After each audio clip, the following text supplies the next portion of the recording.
Voice caste जेव्हा होत होतं ना, म्हणजे माऊलींचा आवाज कोण असेल गातानाचा, तर ह्यासाठी काही नावं आणि काही सगळ्या त्या गोष्टी चालल्या होत्या. तर सृजन नेमका होता तिथे आणि सृजननी स्क्रॅच गायला होता. मग आता नवीन जे गाणं तुमच्या भेटीला येईल आता 12 तारखेला, तर रूप पाहता लोचनी हे गाणं येते. तर सृजननी त्याचा स्क्रॅच गायला होता आणि स्क्रॅच म्हणजे ते पुढच्या रेफरन्ससाठीच होतं ना खरं, की जो कोण फायनल गाईल त्याच्यासाठी. जो पण फायनल होईल हां. तर मी पण ऑफिसमध्ये होतो आणि काही आवाज कोण काय फायनल होत नाही, फायनल होत नाही. मग दादा म्हणला की हा इकडे म्हणला, ते लाव गाणं ते. मग गाणं लावायला सांगितलं, लिपसिंग करशील का म्हणला फक्त. म्हणलं हा लिपसिंग ठीक आहे म्हणलं ओके. म्हणून दादांनी फोनवर शूट केलं ते. मोठ्या स्क्रीनवर लावून त्याला व्हॉइस पॅच केला फक्त सृजनचा.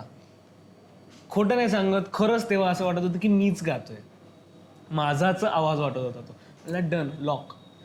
आणि त्यानंतर शूटच्या वेळी सुद्धा जे स्क्रॅच सगळे सृजननी गायले, सगळ्यांना असं वाटत होतं की तो माझाच आवाज आहे. म्हणजे लोक खूप मला लोक कौतुक करायचे माझं. विचारायचे की तूच गातोस का, तूच छान गातोस गायलंय का. म्हणलं मी नाही गायलं, सृजननी गायलंय ते.